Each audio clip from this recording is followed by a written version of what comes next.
In southwest Alaska, on the Alaska Peninsula, you'll find unspoiled mountains, lakes, tundra, river valleys, and more. Welcome to Katmai National Park and Preserve.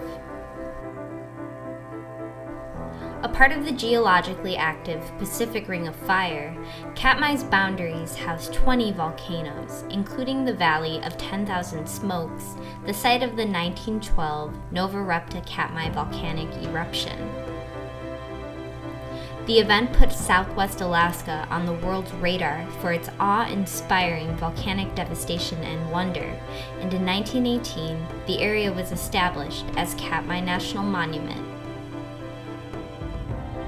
After a series of small expansions, Katmai National Monument was designated as a national park and preserve by the 1980 Alaska National Interest Lands Conservation Act.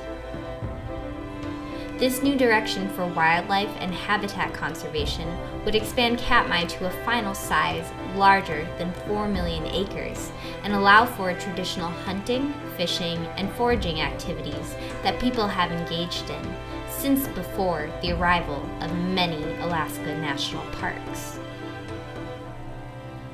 Despite the desolate appearance of the Valley of 10,000 Smokes, life finds a way in Katmai.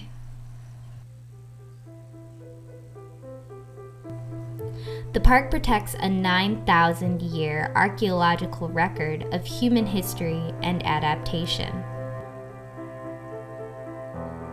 The Sugpiat, Alutiiq, and Yupik peoples lived alongside violent volcanoes and constantly changing climatic conditions.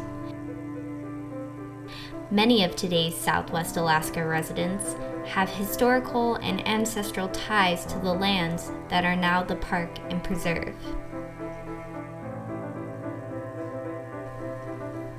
The northern reaches of the Aleutian Range extend like an elongated spine across the eastern portion of the park. From high in the mountains, glacial waters flow and feed miles of braided rivers and large lakes. This extensive watershed drains south to the Bering Sea at Bristol Bay. At Bristol Bay, sockeye salmon make an annual migration back to the rivers, streams, and lakes where they were born to spawn and die. Their bodies feed ocean-derived nutrients to the land, humans, and wildlife like wolves and bears. Katmai's brown bears are the largest protected population of bears on the planet.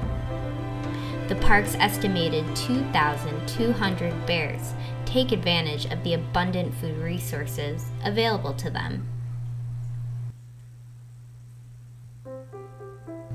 Some of those bears make their living along the park's 450-mile Pacific coast, feeding on salty sedge grasses and razor clams in the spring and early summer, and salmon and berries in the late summer and fall. As ocean conditions change and human activities along the park coast increase, the need to understand and manage the complex relationship between bears, ocean resources, and humans also grows.